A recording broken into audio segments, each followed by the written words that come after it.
देखा, एमीन का जो क्रियात्मक समूह होता है वो होता है RnH2, ये होता है इसका क्रियात्मक समूह। ये क्रियात्मक समूह हुआ कैसे?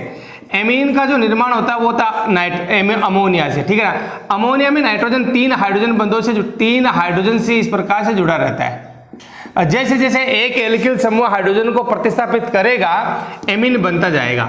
अगर एक हाइड्रोजन एल्किल समूह आता है तो RnH2 बनता है, अगर 2 आ गया तब यहां पर बनता है R2NH, इसको अपन ऐसे लिख सकते हैं, ठीक है। और अगर 3 एल्किल समूह आ गए तो R3N, नाइट्रोजन से 3 एल्किल समूह जुड़े हुए हो तो, ठीक है। फिर आगे देखो, अगर इसकी अपन बात करें तो इन तीनों को हमने वर्गीकृत कर गया। एक्चुअली में है तो ये एमीन ही, लेकिन ये 1 डिग्री एमीन है, ये 2 डिग्री एमीन है और ये 3 डिग्री एमीन, ठीक है। और इन तीनों के जो आईयूपीएसी नामकरण होते हैं वो अलग अलग तरीके से लिखे जाते हैं, कुछ चेंजेस होते हैं वो अपन देखेंगे। और पहले अपन 1 डिग्री, फिर 2 डिग्री और फिर 3 डिग्री एमीन की बात करेंगे, ठीक है। एमीन का जो क्रियात्मक समूह होता है, चाहे 1 डिग्री हो, चाहे 2 डिग्री हो, चाहे 3 डिग्री हो, क्रियात्मक समूह जो होता है वो इसका जो अनुलग्न होता है द्वितीयक वो होता है एमीन होता है। ध्यान रखिएगा, तीनों में अपन द्वितीयक अनुलग्न क्या लगाएंगे? एमीन लगाएंगे। फिर उसके बाद में जब इसका नाम लिखेंगे तो सबसे पहले प्रतिस्थापी का नाम लिखा जाता है, फिर इसका मूल शब्द लिखा जाता है, फिर इसका प्राथमिक अनुलग्न एन है, ईन है या आइन है, और उसके बाद में अपन लगाते हैं द्वितीयक अनुलग्न, ठीक है। अब अपन बात करते हैं सबसे पहले प्राथमिक एमीन की। कुछ प्राथमिक एमीन के एग्जाम्पल लेते हैं और देखते हैं इनका नामकरण किस प्रकार से होता है। अगर 1 डिग्री एमीन की अगर अपन बात करें तो देखिएगा दोस्तों, 1 डिग्री एमीन का क्रियात्मक समूह NH2 होता है, एक एल्किल समूह जुड़ा रहता है, ठीक है ना। तब इनका नाम लिखेंगे तो देखो, इस एल्किल को अपन लिखेंगे एल्केन। क्या लिखेंगे? एल्केन। ये एल्केन भी हो सकता है, एल्किन भी हो सकती है और एल्काइन भी हो सकता है, वो अपन देखेंगे। ये एल्केन हो गया और एल्केन के बाद में अपन क्या लगा देंगे? एमीन। तो इसका नाम होता है एल्केन एमीन के रूप में इसका नाम लिखा जाता है। एमीन कितने नंबर कार्बन से जुड़ा था वो इसकी स्थिति दर्शानी होती है, ठीक है ना। अब जब एमीन का यानी 1 डिग्री एमीन का अपन नाम लिखेंगे तो वही रूल काम में आते हैं जो अपने एल्कोहल में काम में लिए थे, यानी कि श्रृंखला का जो चयन होता है वो एल्कोहल की तरह होता है और क्रमांकन भी एल्कोहल की तरह ही होगा, देखेगा, क्योंकि इसके यहाँ पर क्रियात्मक समूह में कार्बन नहीं होता और एल्कोहल के क्रियात्मक समूह में भी कार्बन नहीं होता, उसका क्रियात्मक समूह क्या होता है? OH होता है, इसलिए ध्यान रखिएगा, ठीक है। अब अगर अपन बात करें तो एल्केन एमीन, देखो ये एल्केन ये प्राथमिक अनुलग्न के रूप में काम आता है, ये एन भी हो सकता है, इन भी हो सकता है और आइन भी हो सकता है। हम यहाँ पे बात करते हैं, देखो इसका नाम एक कार्बन है, एक कार्बन प्रतिस्थापी कोई है नहीं, एक कार्बन को लिखते हैं मेथ, ठीक है, और लगा देंगे एन मेथेन और लिख देंगे एमीन, तो इसका नाम हो गया मेथेन एमीन, ठीक है। फिर यहाँ पर देखो 2 कार्बन है, 2 कार्बन को लिखेंगे एथ, एकल बंध तो एथेन और लिख देंगे एमीन। बिल्कुल सिंपल, कुछ भी सोचना नहीं है। यहाँ पर देखो सीधा सीधा 3 कार्बन है, 3 कार्बन को लिखेंगे प्रोप और एकल बंध तो प्रोपेन और लिख देंगे एमीन, प्रोपेन एमीन। फिर आगे देखो, यहाँ की अगर अपन बात करें तो फिर यहाँ पर देखो क्रमांकन करेंगे, क्रमांकन करेंगे तो प्रतिस्थापी कोई है नहीं, प्रतिस्थापी नहीं है, तब अपन नाम लिखेंगे मूल शब्द होता है 3 कार्बन है, 3 कार्बन को लिखते हैं प्रोप, ठीक है ना। फिर देखो एकल बंध है, एकल बंध पर लिखेंगे प्रोपेन, ठीक है, और फिर लिखेंगे एमीन। एमीन कितने नंबर पे है? एमीन है 2 नंबर पे, तब आप लिखेंगे 2 एमीन, तो प्रोपेन 2 एमीन इसका नाम हो जाएगा। फिर इसी प्रकार से यदि अपन नाम लिखे इसका तो श्रृंखला का चयन होगा सीधा सिंपल, क्रमांकन 1 ये 2 नंबर पे हो गया, ये 3 नंबर पे हो गया। तो सबसे पहले श्रृंखला का चयन कर लिया, क्रमांकन कर लिया, नाम लिखेंगे तो नाम में पहले प्रतिस्थापी, और इसमें प्रतिस्थापी है कौन सा? मेथिल है। कितने नंबर कार्बन पे? 2 पे, तो पर लिखेंगे 2 मेथिल। फिर मूल शब्द में है प्रोप, तो प्रोप। फिर एकल बंध तो प्रोपेन, प्रोपेन, और उसके बाद में एमीन कितने नंबर पर है? 2 नंबर पर, तो आप लिखेंगे 2 एमीन, तो 2 मेथिल प्रोपेन 2 एमीन, ठीक है। इसकी बात करते हैं, इसकी बात करेंगे तो श्रृंखला का चयन होगा ये, तो देखो श्रृंखला का चयन नहीं होगा क्योंकि इसमें लंबी श्रृंखला ये बन रही है और NH2 जिस कार्बन से जुड़ा वो कार्बन श्रृंखला में आना चाहिए, ये कोई जरूरी नहीं है कि वो पहला कार्बन हो, ये कार्बन बीच में भी आ सकता है, इसलिए श्रृंखला का चयन हुआ। क्रमांकन करेंगे तो इसको 1 नंबर मिल जाएगा, ये 2, 3 और 4। नाम लिखेंगे तो सबसे पहले प्रतिस्थापी का नाम है ब्रोमो है, 3 नंबर कार्बन पर है, तो मैंने लिख दिया 3 ब्रोमो। मूल शब्द में 4 कार्बन है तो ब्यूट, एकल बंध तो ब्यूटेन, और एमीन कितने नंबर पर? 2 नंबर पर, तो ब्यूटेन 2 एमीन। तो ये थे 1 डिग्री एमीन के नाम। अब यहीं पर यदि द्विबंध युक्त यौगिक आ गया, एग्जांपल लेके बता रहा हूं आप लोगों को, यदि मान लो ये वाला यौगिक आ गया तब अपन इसका नाम कैसे लिखेंगे? देखो श्रृंखला का चयन सीधा हो जाएगा, प्रतिस्थापी कोई है नहीं, मूल शब्द में कितने कार्बन, मूल श्रृंखला में कितने कार्बन है, 3 है, 3 को लिखेंगे प्रोप, क्रमांकन कर दो, इन द्विबंध है तो इन आएगा ना कि एन, इन आएगा कितने नंबर पर, 2 नंबर पर, तो प्रोप टू इन, उसके बाद में अपन लगाएंगे 1 एमीन, तो इसका नाम हो जाएगा प्रोप टू इन 1 एमीन, ये इसका नाम हो जाएगा। यानी एल्केन एल्केन एल्काइन कुछ भी आए तब अपने को नाम इस प्रकार से लिखना है।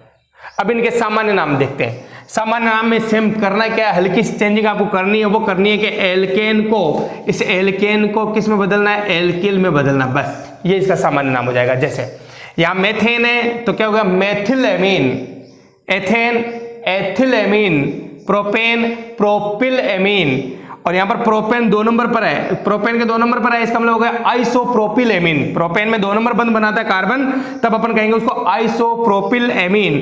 यहाँ पर इसका नाम हो जाएगा 1 2 3 और 4 तृतीयक ब्यूटिल एमीन। ध्यान रखिएगा एमीन तो यहाँ पर 1 डिग्री है, ठीक है, लेकिन जो एल्किल समूह वो है 3 डिग्री, तो तृतीयक ब्यूटिल एमीन यहाँ पर नाम हो जाएगा एलिल एमीन। क्योंकि देखो ये जो समूह होता है इसको बोलते हैं एलिल समूह है, यानी एलिलिक समूह बोलते हैं, एलिलिक है, वाइनिलिक है, एलिल समूह है, तो यहाँ पर ये कौन सा एलिल समूह है, तो एलिल एमीन इसको बोलेंगे एलिल एमीन, ठीक है। तो ये थे 1 डिग्री एमीन के नाम। अब हम बात करते हैं 2 डिग्री एमीन। देखो 2 डिग्री एमीन का जो क्रियात्मक समूह होता है वो होता है इस प्रकार से, यानी NH इसका क्रियात्मक समूह है, ठीक है, और यहाँ पर 2 एल्किल समूह रहेंगे, 2 एल्किल समूह रहेंगे तो इनका नामकरण देखो 1 डिग्री एमीन में क्या था, 1 डिग्री एमीन में आपके थी तो एमीन, एक एल्किल समूह था, तब हम इसका नाम लिख रहे थे एल्केन एमीन, ठीक है। अब इसमें कितने आ गए, एल्केन तो ही, एक एल्किल और आ गया, तब अपन क्या लिखेंगे एल्किल, तो इसका नाम हो जाएगा एल्किल एल्केन एमीन, यानी 2 डिग्री का नाम ऐसे लिखेंगे। चूंकि ये जो एल्किल समूह है ये किससे जुड़ा है, नाइट्रोजन से, तो इसका नाम अपन लिखेंगे एन एल्किल एल्केन एमीन, तो इसका कंप्लीट नाम हो गया एन एल्किल एल्केन एमीन। अब चूंकि दोनों ही एल्किल है, दोनों समान हो सकते हैं, भिन्न भिन्न हो सकते हैं, तब अपन नाम कैसे लिखेंगे, देखो जो छोटा समूह होगा उसको लिखेंगे अपन एल्किल, छोटा समूह जिसमें कार्बन की संख्या कम हो उसको एल्किल लिखेंगे, जो बड़ा समूह होगा जिसमें कार्बन की संख्या ज्यादा हो उसको अपन क्या लिखेंगे एल्केन लिखेंगे, अंत में क्या लगा देंगे एमीन, तो ये हो जाएगा 2 डिग्री एमीन का नाम। एग्जांपल लिख के मैं आपको बता रहा हूं, NH है तो ये 2 डिग्री एमीन है, इसी से पहचानना है। NH आ गया, कितना बड़ा यौगिक को बीच में NH लिखा हुआ है, इसका मतलब वो 2 डिग्री एमीन है। नाम लिखने का तरीका ये होगा, एक होगा छोटा समूह है, एक होगा बड़ा समूह है। यहाँ पर दोनों समूह समान है, दोनों के पास एक ही कार्बन है, तो किसी को भी एल्किल लिख दो, किसी को भी एल्केन लिख दो। तो अपन मान लो इसको एल्किल लिख रहे हैं, तो एल्किल देखो N तो लगाना है, फिर एल्किल लिख रहे हैं तो एक कार्बन है, एक कार्बन को अपन लिखेंगे मेथिल, फिर दूसरे को एल्केन लिखेंगे, ये भी एक कार्बन है, एक कार्बन है, तो अपन लिखेंगे मेथेन, और लास्ट में क्या लगा देंगे एमीन, तो एन मेथिल मेथेन एमीन, इस प्रकार से। फिर आगे देखो यहाँ एक समूह छोटा है, एक समूह बड़ा है, यानी एक में 2 कार्बन है, एक में 1 कार्बन, एक कार्बन को लिखेंगे एल्किल यानी मेथिल, और 2 को लिखेंगे एल्केन यानी कि एथेन, तब नाम क्या होगा, देखो एन तो आएगा, फिर लिखेंगे मेथिल एथेन एमीन। फिर इसी प्रकार से यहां पर देखो दोनों कार्बन, दोनों तरफ 2-2 कार्बन है, इसका मतलब समान है, तो किसी को भी कुछ भी लिखो, एन लगा के अपन लिखेंगे, 2 कार्बन को लिखते हैं एथिल और 2 कार्बन को अपन लिखेंगे एथेन, तो एथिल एथेन, और लास्ट में लगा देंगे एमीन। फिर यहां पर देखो एक तरफ 3 कार्बन है, एक तरफ 1 कार्बन है, तो बात वही है, छोटे वाले को अपन लिखेंगे मेथिल और बड़े वाले को लिखेंगे अपन 3 कार्बन है तो 3 कार्बन के प्रोपेन और लगा देंगे एमीन। इसी प्रकार से यहां पर देख लो, एक तरफ 2 कार्बन है, एक तरफ 3 कार्बन है, छोटे वाले को लिखेंगे अपन एथिल, यानी 2 कार्बन है तो एथिल, ठीक है ना, 3 कार्बन को लिखेंगे प्रोपेन, तो एथिल प्रोपेन, अब लगाएंगे एमीन। लेकिन यहां पर ये देखना है एमीन कितने नंबर कार्बन जुड़ा हुआ है, तो देखो अगर आप श्रृंखला का चयन करोगे तो एमीन कितने नंबर पर, 2 नंबर पर, तब अपन लिखेंगे 2 एमीन। ये ध्यान रखना कि एमीन की स्थिति क्या है, तो यहां पर अपन एमीन की स्थिति दर्शाएंगे 2 एमीन, तो यहां पर हो जाएगा एन एथिल प्रोपेन 2 एमीन, ये इसके आयुपेशी नाम है। सामान्य नाम लिखेंगे, सामान्य नाम लिखने का तरीका वही है कि अंत में एमीन लगा देंगे, एमीन से पहले क्या क्या जुड़ा वो देख लेना, क्योंकि 2 एल्किल समूह रहेंगे, दोनों के एल्किल नाम लिखने, देखो कैसे, एल्किल एमीन, यानी मेथिल एमीन। चूंकि मेथिल दोनों मेथिल है तो अपन लिख देंगे डाई मेथिल एमीन, तो इसका सामान्य नाम हो जाएगा डाई मेथिल एमीन। फिर देखो, अब ध्यान रखिएगा, एक मेथिल है एक एथिल है, यानी मेथिल है एथिल, पहले कौन सा आएगा? एथिल। तो एथिल मेथिल एमीन, पहले एथिल लिखेंगे फिर मेथिल आएगा फिर एमीन आएगा। फिर यहां पर देखो दोनों एथिल है तो डाई एथिल एमीन। फिर यहां पर प्रोपिल है और मेथिल है तो ये पी और एम, पहले एम आता है तो मेथिल प्रोपिल एमीन नाम हो जाएगा मेथिल प्रोपिल एमीन। और यहां पर देखो ये है आइसोप्रोपिल, ये एथिल, ठीक है ना। आइसोप्रोपिल आई से शुरू होगा, एथिल ई से शुरू होगा, पहले कौन सा आएगा? एथिल, ठीक है। तो नाम क्या हो जाएगा? Ethyl isopropyl amine. अब हम बात करते हैं 3 डिग्री एमीन की। 3 डिग्री एमीन में नाइट्रोजन से 3 एल्किल समूह जुड़े रहेंगे, ध्यान रखना। और इसका क्रियात्मक समूह होता है केवल N। यदि किसी भी यौगिक में केवल N दिखाई दे जाए, जैसे 1 डिग्री एमीन का क्रियात्मक समूह था NH2, 2 डिग्री का था NH, और 3 डिग्री क्या हो जाएगा? N हो जाएगा। और 3 एल्किल समूह होंगे। जब नाम लिखेंगे, नाम लिखने का तरीका सेम वही होगा जो 2 डिग्री एमीन का था, यानी कि यहां पर भी आपको लिखोगे एल्किल एल्केन एमीन। लेकिन इसमें क्या करेंगे कि 3 एल्किल में से एक को तो अपन एल्केन लिखेंगे, 2 को अपन क्या लिखेंगे? एल्किल लिखेंगे, ठीक है ना। अब वो जो 2 होते हैं एल्किल समूह, दोनों एल्किल समूह समान भी हो सकते हैं और दोनों एल्किल समूह भिन्न भिन्न भी हो सकते हैं। यदि दोनों एल्किल समूह समान हो तब तो अपन नाम लिखते हैं ऐसे N dialkyl alkane amine. यदि दोनों एल्किल समूह, जो छोटे वाले समूह हमने लिए, वो दोनों यदि भिन्न भिन्न हो तब अपन नाम लिखेंगे एन एल्किल, फिर एन एल्किल, उसके बाद में एल्केन एन। ये कब की बात है? जब एल्किल समूह भिन्न भिन्न हो तो पहले एक एल्किल लिखेंगे फिर दूसरा एल्किल लिखेंगे। पहले कौन सा लिखा जाता है? जो अंग्रेजी वर्णमाला क्रम में पहले आता है। अब मैं कुछ एग्जाम्पल लेकर आऊं इससे रिलेटेड, देखें। हाँ, तो अब हम बात करते हैं इनके। देखो, इसका मैंने एक एग्जाम्पल लिया, ये वाला यौगिक।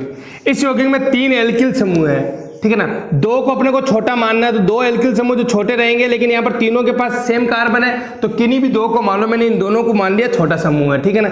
इसको मान लिया बड़ा समूह। जो 2 एल्किल छोटे समूह मैंने लिए, दोनों समान है, ये भी मेथिल है ये भी मेथिल है, तब नाम लिखेंगे एन डाई मेथिल, क्योंकि दोनों ही मेथिल अलग अलग है तो 2 हो गए और दोनों ही नाइट्रोजन से जुड़े हुए तो एन डाई मेथिल। और लास्ट में क्या लिख देंगे? एक कार्बन है तो मेथेन और अंत में आ जाएगा एमीन, तो इसका अनुलग्न ही हो जाएगा। फिर इसी प्रकार से देखो, ये बड़ा समूह है तो ये हो गया एथेन एमीन। एथेन एमीन से क्या जुड़े हुए? मेथिल जुड़े हुए, तब यहां पर भी नाम क्या हो जाएगा? N dimethyl ethane amine, ये हो गए इसके नाम। अब स्थिति ये आ गई, यदि भिन्न भिन्न एल्किल समूह है तो देखो क्या करेंगे। यहां पर देखो बड़ा समूह है, ये भी बड़ा समूह है, छोटा समूह है, तो एक बड़े समूह, 2 में से एक बड़े समूह को तो अपन लिखेंगे एल्केन और एक बड़े समूह को लिखेंगे एल्किल, और छोटे वाले को तो वैसे ही एल्किल लिखना है। तो यहां पर देखो ये तो हो गई श्रृंखला का चयन एक तरीके से, यानी बड़ा समूह गए। अब यहां पर अपन प्रतिस्थापित लिखेंगे। दोनों प्रतिस्थापित कौन कौन से? एक तो मेथिल है और एक एथिल है। पहले कौन सा? एथिल, तब अपन नाम लिखेंगे पहले वाला एन एथिल। हमें इससे मतलब नहीं है कि एल्किल में कौन बड़ा है, पहले अंग्रेजी वर्ण वाला क्रम वाला था एन एथिल, फिर आ जाएगा एन मेथिल, उसके बाद में इसका नाम लिख दो। 2 कार्बन है, 2 कार्बन को लिखेंगे एथेन और अंत में आ जाएगा एमीन, तो इसका नाम ही हो जाएगा। फिर आगे देखो, यहां पर बात वही है, बड़ा कार्बन तो एमीन हो गया, एल्केन हो गया, इस श्रृंखला का चयन हो गया। एक एथिल है एक मेथिल है तो सेम नाम हो गया, यहां पर एन एथिल, एन मेथिल, फिर आएगा प्रोपेन और लास्ट में लगा देंगे एमीन, क्योंकि 3 कार्बन है, 3 कार्बन को प्रोपेन एमीन। तो ये थे 3 डिग्री एमीन के नाम। इनके सामान्य नामों की बात करें तो देखो, इसको तो एमीन लिखेंगे। कितने समूह है? 3 एल्किल है, तीनों सेम है। तो देखो ट्राइमेथिल, 1 2 3 3 मेथिल है तो ट्राइमेथिल एमीन, ठीक है, इसका नाम हो जाएगा ट्राइमेथिल एमीन। यहां देखो, एक एथिल है 2 मेथिल है तो पहले एथिल डाइमेथिल एमीन, तो एथिल डाइमेथिल एमीन। यहां पर देखो 2 एथिल है और 1 मेथिल है तो लिखेंगे डाइएथिल, पहले एथिल आएगा और 2 है तो डाइएथिल फिर मेथिल एमीन, ध्यान रखिएगा, ठीक है ना। और यहां पर एक प्रोपिल है, एक एथिल है, एक मेथिल है तो पहले एथिल आएगा एथिल, फिर आएगा मेथिल, तो ethyl methyl propyl amine. Ethyl methyl propyl amine, ये इनके हो जाएंगे सामान्य नाम। ठीक है, तो ये थे 1 डिग्री 2 डिग्री 3 डिग्री एमीन के नाम। अगर एमीन में चक्रीय यौगिक आए तब उनके नाम कैसे लिखेंगे? बात तो एरोमेटिक यौगिकों की अगर अपन बात करें, चक्रीय यौगिकों की एमीन के, तो देखो सबसे पहले पहचानने का तरीका आना चाहिए अपने को। ये पहचाना कौन सी 1 डिग्री है, कौन सी 2 डिग्री है और कौन सी 3 डिग्री है, और ये अपन पहचान सकते हैं इनसे। ठीक है, नाम लिखने का तरीका वही होगा, थोड़ा सा देखना। देखो इसका नाम लिखते हैं, और सब पहले बता चुका हूं कि जब बेंजीन आए तो बेंजीन का क्या लिखते हैं, बेंजीन को पूर्व लगन लिखते हैं बेंजीन, और लास्ट में क्या लगा देंगे, अनुलगन लगा देंगे, तब इसका नाम हो जाता है बेंजीन एमीन। ये हो गया इसका नाम। अब इस बेंजीन एमीन को अपन लिख सकते हैं एनिलीन। क्या लिखेंगे, एक नाम और है इसका एनिलीन। दोस्तों ध्यान रखिएगा, ये एनिलीन वैसे तो इसका सामान्य नाम है, लेकिन आईयूपीएससी ने इसको मान्यता दे रखी है। इसका मतलब अगर आईयूपीएससी नाम पूछे, हालांकि नाम अपने को ये लिखना है, अगर अपन एनिलीन भी लिख दे तो गलत नहीं होगा। जैसे इसको बोल दे, इस पूरे का नाम होगा एनिलीन। ठीक है ना, अब इसकी बात करते हैं। ठीक है ना, इसकी बात करते हो, देखो एनिलीन ये है, जैसे फिनोल था, एक नंबर इसको मिलेगा 1 2 3 और 4। ठीक है ना, तब अपन क्या लिखेंगे, 4 ब्रोमो। 4 ब्रोमो, ये इसको बोलते हैं बेंजीन एमीन, तो अपन लिख सकते हैं बेंजीन एमीन भी लिख सकते हैं, ये भी सही हो जाएगा। और अपन ये भी लिख सकते हैं 4 ब्रोमो एनिलीन। ध्यान रखिएगा, इस 4 को पैरा भी तो लिख सकते हैं, तो यहां पर अपन ये भी लिख सकते हैं पैरा ब्रोमो एनिलीन। ठीक है, इसी प्रकार से यहां पर देख लो इसका नाम क्या हो जाएगा। देखो इस अगर मेथिल को मैं हटाऊं तो ये तो बेंजीन एमीन है, इस बेंजीन की ऑर्थो स्थिति पे क्या आया, मेथिल आया, तब इसका नाम क्या हो जाएगा, ऑर्थो मेथिल एनिलीन लिख दूं, ऑर्थो मेथिल एनिलीन, या 2 मेथिल बेंजीन एमीन, ये नाम भी लिख सकते हैं 2 मेथिल बेंजीन एमीन। अब इसको अगर चेंज कर दिया जाए, जैसे देखो ये आपके है एनिलीन, एनिलीन ही तो ये। अब इसमें एक हाइड्रोजन पे मैं आपको ये लिख देता हूं, यहां पर होगा CH3, तो ये बन गया आपके 2 डिग्री एमीन। ठीक है ना, इसी प्रकार से यहां अगर मैं लिख दूं इसको ऐसे, दोनों हाइड्रोजन हटा के लिख देता हूं CH3 और CH3, तो ये हो गया आपके 3 डिग्री एमीन। नाम लिखने का तरीका वही, देखो इसका नाम लिखेंगे, जब ये एमीन थी तो क्या थी, बेंजीन एमीन, या अपन लिख सकते हैं एनिलीन। तो देखो एनिलीन पे क्या जुड़ा हुआ, मेथिल, मेथिल कहां जुड़ा हुआ है, एन पे, तो लिखेंगे एन मेथिल एनिलीन। और इसी प्रकार से यहां पर क्या हो जाएगा, एन डाइमेथिल एनिलीन। ध्यान रखिएगा दोस्तों, एनिलीन को अपन क्या लिख सकते हैं, बेंजीन एमीन, तब इसका नाम अपन ऐसे भी लिख सकते हैं एन मेथिल बेंजीन एमीन, इसका लिख सकते हैं एन डाइमेथिल बेंजीन एमीन। जैसे जैसे समूह की संख्या बढ़ेगी तब यहां पर देखो एन आएगा, और यहां पर जुड़ा हुआ था ऑर्थो मेटा और पैरा। जैसे अगर ऑर्थो और पैरा स्थिति पे है तो इस प्रकार से नाम लिखेंगे, और नाइट्रोजन पर कोई चीज जुड़ी हो तो अपन इस प्रकार से नाम लिखेंगे। तो ये थे आपके एमीन के नामकरण। तो स्टूडेंट्स अब अपन बात करते हैं एमाइड की। एक छोटा सा यौगिक है एमाइड, ये कार्बोक्सिलिक अम्ल का व्युत्पन्न होता है एक्चुअली में, पर यहां समझने के लिए अपने यहां इसी वीडियो में बात करते हैं इसी टॉपिक के साथ। इसका क्रियात्मक समूह होता है CONH2। ठीक है, नाम लिखते हैं तो अनुलग्न, द्वितीयक अनुलग्न क्या आएगा, एमाइड आएगा।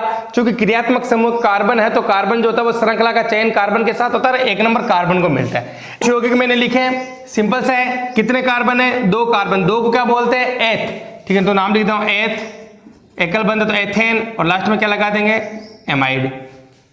कितने कार्बन है, 1 2 3, 3 कार्बन का बोलते हैं प्रोप, तो एकल बंध तो प्रोपेन, एमाइड, सिंपल।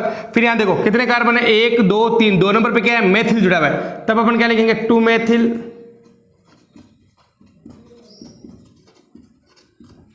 3 कार्बन है, एकल बंध तो प्रोपेन, लास्ट में क्या लगा देंगे, एमाइड। तो ये थे एमाइड के नामकरण। अब एमाइड में जैसे एमीन की तरह नाइट्रोजन पर प्रतिस्थापन बदल जाए तब क्या होगा, यहां पर यही बात देखनी है, इसीलिए मैंने नाइट्रोजन के साथ ये चीज पढ़ाई है। देखो अगर ये स्थिति आ गई तब इनका नाम कैसे लिखेंगे। ज्यादातर अपने ये वाले यौगिक अपने सिलेबस में हैं, इसीलिए मैं इसकी बात कर रहा हूं। ठीक है, देखिएगा अब देखो इसका नाम CH3CONH2। देखो CH3CONH2 इसका नाम एथेन एमाइड है, यानी कि ये श्रृंखला का चेन है, ध्यान रखिएगा। तो इसका होगा एथेन एमाइड, लेकिन एथेन एमाइड में क्या जुड़ा हुआ है, मेथिल जुड़ा हुआ है। मेथिल किस पर है, नाइट्रोजन पर, तब अपन इसका नाम लिखेंगे N methyl ethane amide. N methyl ethane amide. फिर यहां पर देखो यही श्रृंखला का चयन हो गया, एन पे 2 मेथिल है, तब अपन लिखेंगे N N dimethyl ethane amide, N N dimethyl और एथेन एमाइड। इसी प्रकार से प्रोपेन एमाइड आए, चाहे ब्यूटेन एमाइड आए, चाहे 2 मेथिल प्रोपेन एमाइड है। बात को समझना है कि CONH2 भी इसका क्रियात्मक समूह है एमाइड का, CONH भी इसका क्रियात्मक समूह और CON भी किसका, एमाइड का क्रियात्मक समूह है। इस बात को ध्यान में रखना। यदि बेंजीन वाले युक्त यौगिक आ गया तब इसका सिंपल सा नाम है, इसको अपन लिख देंगे बेंजीन एमाइड। क्या लिखेंगे, ये तो एमाइड है, ये बेंजीन है, तो ये होगा बेंजीन एमाइड। अब मान लो इस NH2 पे मैंने मेथिल लगा दिया CH3, तब क्या नाम हो जाएगा, N मेथिल बेंजीन एमाइड। ठीक है, 2 आ गए तो N डाइमेथिल बेंजीन एमाइड,